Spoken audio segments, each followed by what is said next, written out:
Tasmania would become the first state to remove poker machines from pubs and clubs in a major strike against the gambling industry announced by the state Labor opposition. It comes as a report from the left-leaning Australia Institute reveals Australia is home to a stunning 76% of the world's poker machines in pubs, clubs and non-casino venues. Tasmanian Labor leader Rebecca White said she would seize a once-in-a-generation opportunity to ban pokers outside casinos if Labor wins next year's election in that state. It follows a parliamentary inquiry that showed $110 million was lost to the 2375 electronic gaming machines inside pubs and clubs across Tasmania last financial year. That is $110 million that's not being spent in those communities, Ms. White said. The move to ban the machines within 5 years represents a significant blow to the gaming industry, which is largely tolerated by the major parties.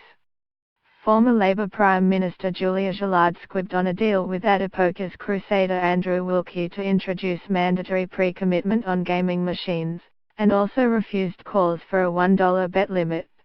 Australia is home to about 200,000 poker machines, more per person than any country except a handful of gambling meccas, and Australians lost $12 billion to the machines in 2015-16.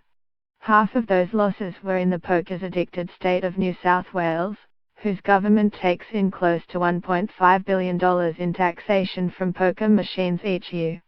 Western Australia is the only state in which poker's never proliferated, having been limited to Perth's Spursewood Casino since the 1970s.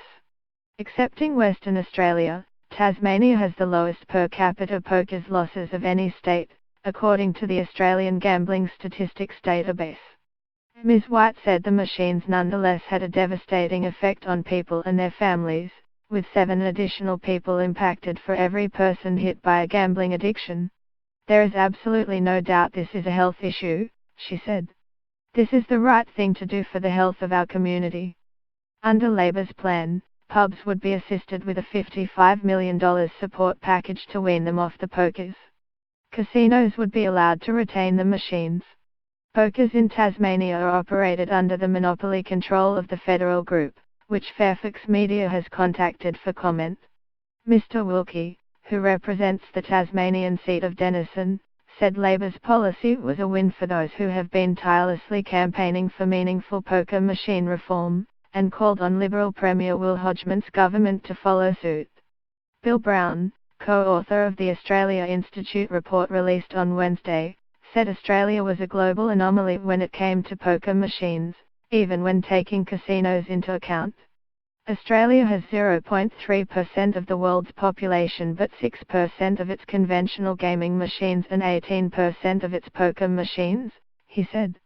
The report drew on data from the World Count of Gaming Machines survey commissioned by the Gaming Technologies Association, which only counts known, legal gaming machines. Not all such machines are counted as poker machines.